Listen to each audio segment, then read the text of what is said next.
কি জন্য গিন্নি? আমি শিবরাত্রির দিন বিকেলে বাবার মাথায় দুধ ঢালতে যাব, তাই তোমাকে আগে থেকে লিখে দিলাম কি কি লাগবে। সব আগে আগে নিয়ে আসবে। হ্যাঁ, দেখি কি লেখা আছে। দুধ 1 সের, গঙ্গা জল, নারকেল, ঘি, মধু, দই, সন্দেশ, রসগোল্লা, আকন্দ ফুলের মালা, ধূপ, মোমবাতি, 108টা বেলপাতা, ধূত্র ফুল, নীলকণ্ঠ ফুল, লাল পাড় সাদা পাটের শাড়ি। ওরে বাবা, এত কিছু! হুম, এখন ওরে বাবারে মারে কিছু চলবে না, চলবে না। আর আগে থেকে লিখে দিয়েছি, আমি কোনো বায়না শুনবো না। হ্যাঁ, যদি না নিয়ে আসো তাহলে কিন্তু চলে যাব। হ্যাঁ, বলি, শিবরাত্রির দিন তো মেয়েরা বাবার মাথায় দুধ জল ঢালে বাবার মতন স্বামীর কামনায়। তা আমি তোমার স্বামী তো উপস্থিত, তাই এত কিছু। তোমার মঙ্গল কামনায় গো, তুমি আর বাড়তি কথা বলবে না। যা বলেছি সেদিন নিয়ে আসবে। হ্যাঁ, বেশ বেশ, ঠিক আছে বাবা, ঠিক আছে। তাহলে আমি এখনই যাই, সব দোকানে দোকানে বায়না করে আসি। সেদিন তো এইসব জিনিসের চাহিদা তুঙ্গে থাকে। হ্যাঁ, তা যাও, সেটাই বুদ্ধিমানের কাজ হবে। হ্যাঁ,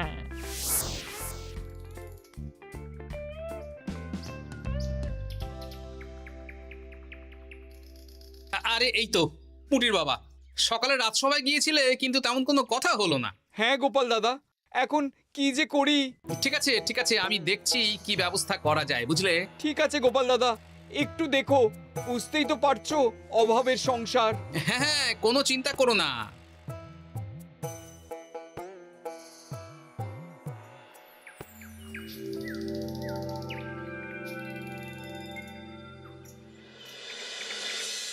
আচ্ছা, আজ তাহলে শিবরাত্রির আয়োজন নিয়ে আলোচনা হোক। মহারাজ, এসব নিয়ে আপনি চিন্তা করবেন কেন? আরে আমার মতন একজন মন্ত্রী থাকতে আপনার মাথা ঘামানোর কোনো দরকারই নেই। না না মহারাজ, একদম মন্ত্রী মশাইকে দায়িত্ব দেবেন না। উনি প্রত্যেকবার দায়িত্ব নিয়ে সব তালগোল করে দেন, আর সব শেষে বলেন আমার ভুল হয়ে গেছে, আমাকে ছেড়ে দিন। এই গোপাল গোপাল, একদম বাজে কথা বলবে না। আমি এখন ভালো হয়ে গেছি। ভালো না কালো? মহারাজ মহারাজ, আপনি আমাকে দায়িত্ব দিন, আমি সব সামলে দেব। সব কাজ সবাই মিলে করলেই তো ভালো। পুজো পাঠের দায়িত্ব আমার, বাকি আমি জানি না। সে ঠিক আছে, কিন্তু পুজোর জোগাড় অনেক দায়িত্ব, সব হিসেব করে কেনাকাটা করতে হয়। সবচেয়ে বড় ব্যাপার, তার জন্য সৎ হতে হয়। আমি কি অসৎ নাকি? আমি সব দায়িত্ব নেব। না, আমি নেব। আমি নেব। আমি। আহ, চুপ চুপ, একদম চুপ। গোপাল দায়িত্ব নেবে না মন্ত্রী, সেটা তো বিচার করতে হবে। কিভাবে বিচার করবেন মহারাজ? হ্যাঁ, একটা বুদ্ধির পরীক্ষা নেওয়া হবে। আমি এখন গোপালের চেয়ে অনেক বুদ্ধিমান হয়ে গেছি। তাহলে তো ভালো, তুমি গোপালের বুদ্ধির পরীক্ষা নাও। যদি গোপাল জিতে যায় তাহলে গোপালই দায়িত্ব পাবে, নইলে তুমি। ঠিক আছে, আমি এক্ষুনি প্রশ্ন করছি। হ্যাঁ হ্যাঁ, করুন করুন। হ্যাঁ, এমন কি জিনিস যা তুমি যতই খাও পেট ভরবে না? বাবা, মন্ত্রী কি প্রশ্ন করলে! গোপাল, বলো বলো বলো। এবার জমবে মজা। বেশ, তাহলে বলি। হ্যাঁ, বলো বলো। উত্তর হলো বাতাস। যতই খাও পেট ভরে না। গোপালের কি বুদ্ধি! ও মন্ত্রী মশাই, এই গোপাল তো প্রথম দানেই বাজিমাত করে দিল। হ্যাঁ, প্রথমটা তো সহজ ছিল। ঠিক আছে, এতই যদি বুদ্ধিমান হও তাহলে আরেকটা পরীক্ষা দাও। হ্যাঁ মন্ত্রী, বলো। এবার আপনারা একটু অপেক্ষা করুন, আমি আসছি।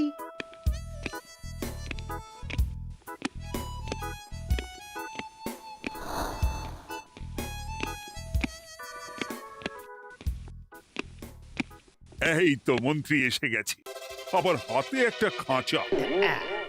এই নাও গোপাল, এই খাঁচায় একটি অদৃশ্য মুরগি আছে। তুমি যদি বুদ্ধিমান হও তবে এর মাংস রান্না করে আজ নৈশভোজে মহারাজকে খাওয়াতে হবে। যদি না পারো, দায়িত্বের দও পাবে না। বেশ, তাহলে দিন, আমি রাতেই আসছি, রান্না করে নিয়ে আসছি। আপনারাও সবাই হাজির থাকবেন কিন্তু।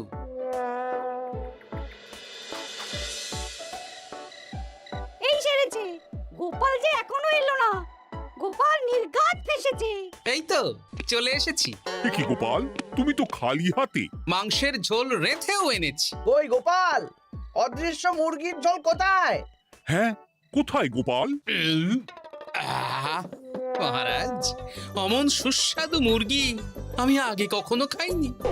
আমি সেটা রান্না করে রাজপ্রাসাদের প্রধান ফটকের বাইরে রেখে এসেছি। মস্করা হচ্ছে, চলুন তো গিয়ে দেখি। হ্যাঁ, চলো তো।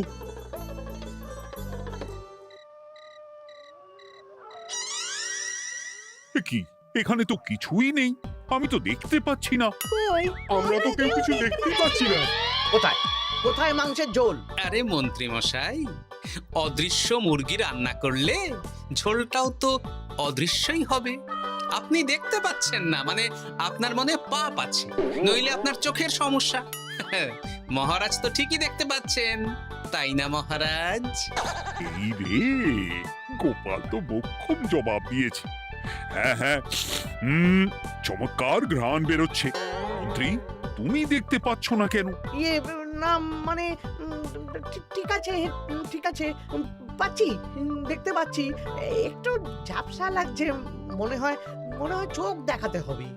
তার মানে গোপাল তো মন্ত্রী মশাইকে পরপর দুবার হারালো। আর একটা সুযোগ দিন মহারাজ, শেষ সুযোগ। বেশ, দিলাম। গোপালের কিন্তু বিশাল বুদ্ধি। মন্ত্রী, দেখো তো তুমি পারো কিনা, আর এটাই শেষ সুযোগ। মহারাজ, গোপাল যদি এতই বুদ্ধিমান হয়, তবে ও কি বলতে পারবে কাল ভোরে আমার মনে প্রথম কোন চিন্তাটা আসবে? এটা তো খুবই সহজ কথা। কাল ভোরে আপনার মনে প্রথম চিন্তা আসবে মহারাজ যেন দীর্ঘজীবী হন এবং রাজ্যের উন্নতি হোক। এই সেরেছে, এবার তো মহা ফাপড়ে পড়লাম।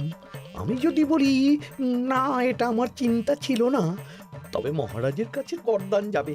আর যদি বলি হ্যাঁ, তবে গোপালের বুদ্ধির কাছে আমাকে হার মানতে হবে। এই মন্ত্রী, বলো।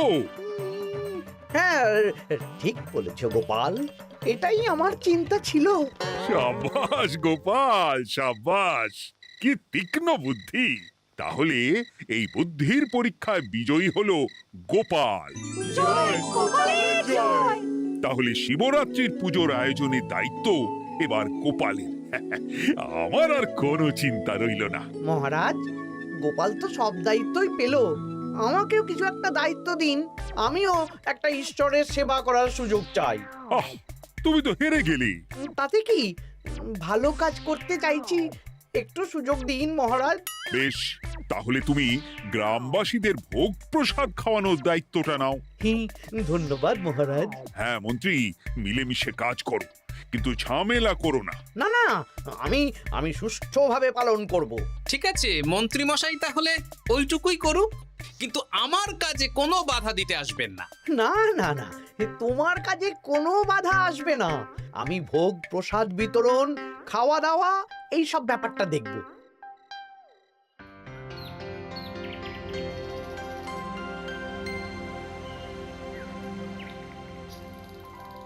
বলুন মন্ত্রীমশাই, সকাল সকাল ডেকে পাঠালেন। শোন বটা ঘটা, এবারে শিবরাত্রি উপলক্ষে যে ভোগ প্রসাদ জনগণের উদ্দেশ্যে বিতরণ হবে, তার পুরো দায়িত্বই আমার। তাতে কি, মহারাজ আয়োজন করেন আর সব রাজ্যবাসী বিনামূল্যে খেয়ে যান। সেই প্রথা এতদিন চালু ছিল, কিন্তু এবার একটু অন্যরকম হবে। কিরকম কিরকম? তোরা দুজন আমার নাম করে সব গরিব প্রজাদের কাছ থেকে ভোগ খাওয়ার জন্য চাঁদা তুলবি। শিব পুজোয় চাঁদা? হ্যাঁ দাদা, না মানে ঘটা, খুব সামান্য। বাড়ি আর দোকানগুলোয় যাবি আর মাথা পিছু 1 আনা করে তুলবি, কেমন? বেশ, তারপর বলবি ঢালাও খাওয়ানো হবে, এলাহি আয়োজন। আচ্ছা ঠিক আছে। তবে ভুল করেও কোনো রাজসভাসদদের বাড়ি থেকে বা মান্যিগণ্যি লোকের বাড়ি থেকে এই চাঁদা তুলিস না যেন। না না, বুঝতে পেরেছি, তুলবো না। বলবি সারা রাত পুজো হবে, পরের দিন সকালে হবে প্রসাদ বিতরণ, কেমন?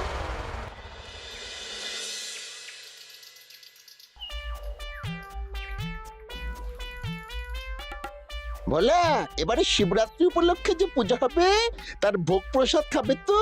হ্যাঁ হ্যাঁ হ্যাঁ, নিশ্চয়ই নিশ্চয়ই। এবারে সব দায়িত্ব মন্ত্রী মশাইয়ের, এলাহি আয়োজন। তা তোমাদের বাড়িতে কতজন সদস্য?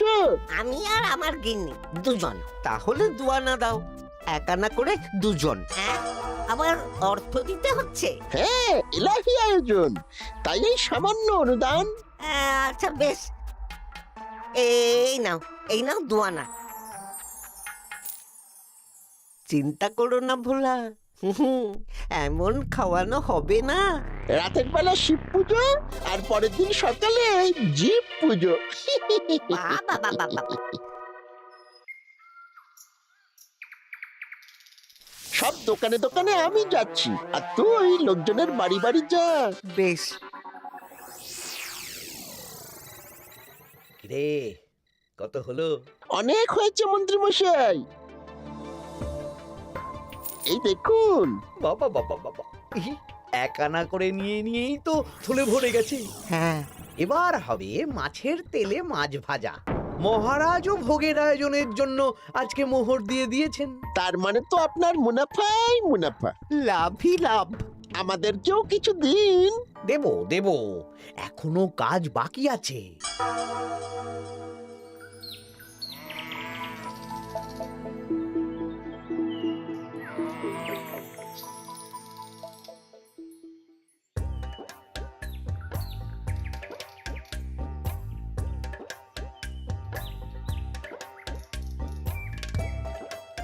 আরে আরে গোপাল দাদা যে, এত কিছু কি নিয়ে যাচ্ছ?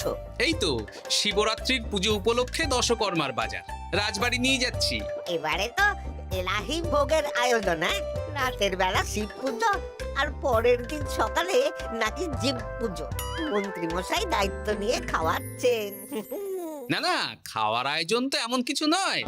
আমি যতদূর জানি ওই খিচুড়ি, আলুর দম, ছেঁচড়া, পায়েস, চাটনি আর একটা করে মিষ্টি। আর যতদূর জানি এই ভোগ খাবার জন্য সব গ্রামবাসী থেকে মাথা পিছু এক আনা করে নিয়েছেন। হ্যাঁ, ভোগের প্রসাদ তো বিনামূল্যে। মন্ত্রীমশাই এক আনা করে মাথা পিছু নিয়েছেন? হ্যাঁ গো, এরকম তো কথা ছিল না। আচ্ছা আমি দেখছি কি করা যায়। দেখছি আমি দেখছি।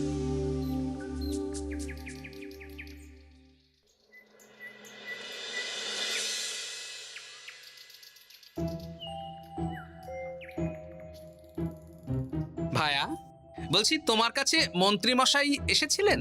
হ্যাঁ, চালের বায়না করে গেলেন। তা কি চালের বায়না করলেন? খুবই সাধারণ চাল, আমার দোকানে সবচেয়ে কম দামি চাল বলতে পারো। সে চাল তো আমি পুজোর দিন পাঠিয়ে দেব বলেছি। আচ্ছা, কেনাকাটার রসিদপত্র? না সেসব হয়নি, শেষে দেব। শোনো, মহারাজের আদেশ, মন্ত্রীমশাই যে চাল বলেছেন তার থেকে 5 গুণ উৎকৃষ্ট মানের চাল দেওয়া চাই। যে চাল রাজা বাদশারাও খুব কম খান, সবচেয়ে দামি চাল। আচ্ছা, আর ডাল? ওটাও 1 নম্বর মানের সোনামুখ দেবে। বেশ। মন্ত্রীমশাই যা যা বায়না দিয়েছেন পরিমাণ এক থাকবে, শুধু জিনিসপত্রের মান বাড়বে। ঠিক আছে? আচ্ছা ঠিক আছে। আর একথা মন্ত্রীমশাইকে জানানোর দরকার নেই, শুধু মোহরটা ওনার কাছ থেকে আদায় করে নিন। যেদিন খাওয়ানো হবে সেদিন বিকেলে যাবে, মানে শিবরাত্রির পরের দিন বিকেল। বেশ।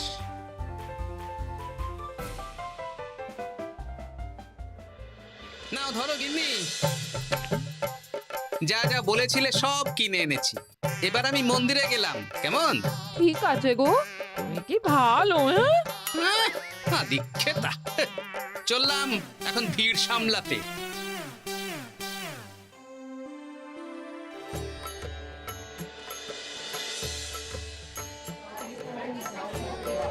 একটু সারিবদ্ধভাবে দাঁড়ান, আপনারও সুযোগ আসবে। বাবা কাউকে ফিরিয়ে দেবে না। দেখো মন্ত্রী, দেখো গোপাল কি সুন্দর ভিড় সামলাচ্ছে। ওকে তো এই জন্যই দায়িত্ব দেওয়া। হ্যাঁ, তাই তো দেখছি। ওম নমঃ শিবায়। হে ভোলানাথ, দেবাদিদেব মহাদেব সকলের কল্যাণ করুন। জয় দেবাদিদেব মহাদেবের জয়। হে ভোলেনাথ মহেশ্বর, মঙ্গল করো বাবা। জয় বাবা ভোলাদেব মহেশ্বরের জয়। তা তোমার শরীর এখন কেমন? এই তো বেশ ভালো আছি। সবই তোমার জন্য। তুমি না সাহায্য করলে ওই ওষুধ আমার পেটেই পড়তো না। না না, আমি তো নিমিত্ত মাত্র, সবই মহাদেবের ইচ্ছে। জয় বাবা মহাদেবের জয়। চলি গো। কাল ভোগ খেতে তাড়াতাড়ি চলে এসো।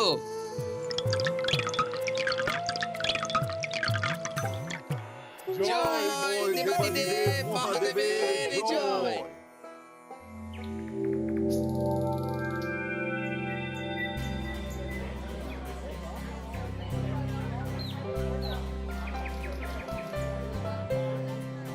সত্যি মন্ত্রী মশাইয়ের ভোগের প্রসাদ পেয়ে মনটা ভরে গেল।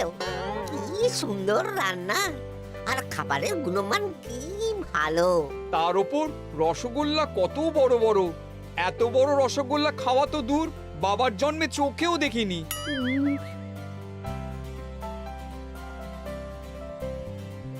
এই সেরেছে।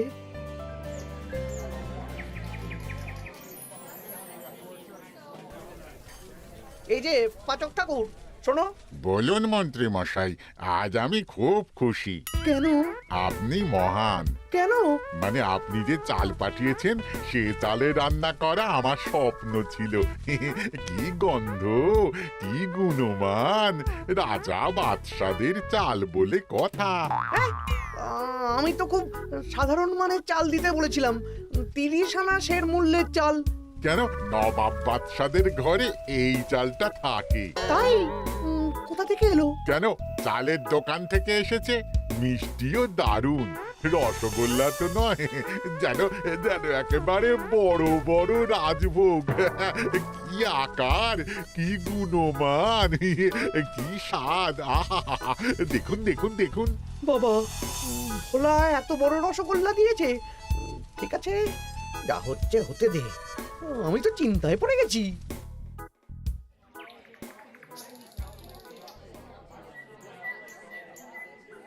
মন্ত্রী, তুমি কি করেছো? তোমার নামে তো সবাই সুখ্যাতি করছে। না না, এই আর কি। আমি যা অর্থ দিয়েছি এই আয়োজনের জন্য তো তার চেয়ে 5 গুণ বেশি মোহর লাগবে, কিন্তু তুমি কি করে করলে? মন্ত্রীমশাই সত্যিই ভালো হয়ে গেছেন। দেখো গোপাল, দেখো মন্ত্রী সত্যি বদলে গেছেন। সবই তো জনগণের সেবার জন্য। কে জানে বাবা, কি গড়বড় হয়ে গেল।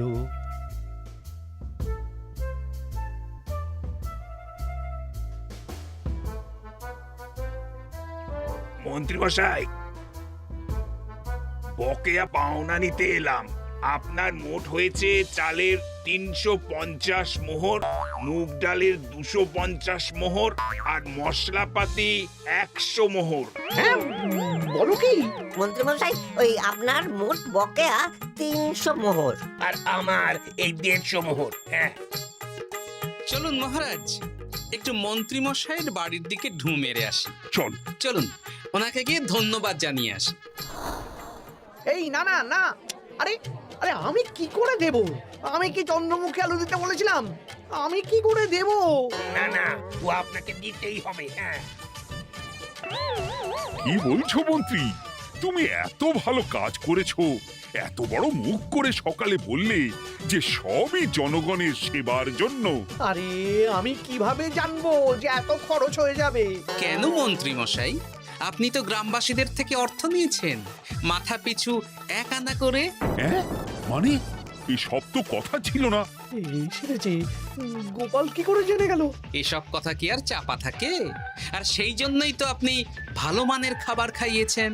সত্যি তো, যে মানের খাবার খাওয়ানো হয়েছে তা কৃষ্ণনগর কেন, আশেপাশের কয়েকটা নগরের লোকও এই জিনিস চোখে দেখেনি, আর তাই তুমি অর্থ আদায় করেছো।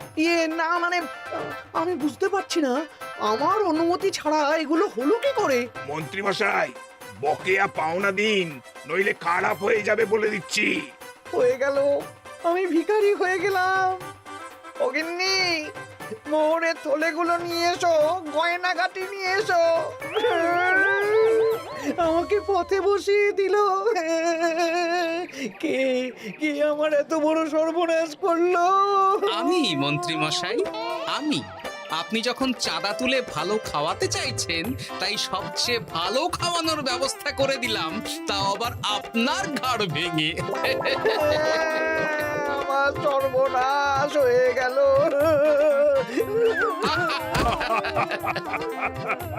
জয় মহাদেবের জয়।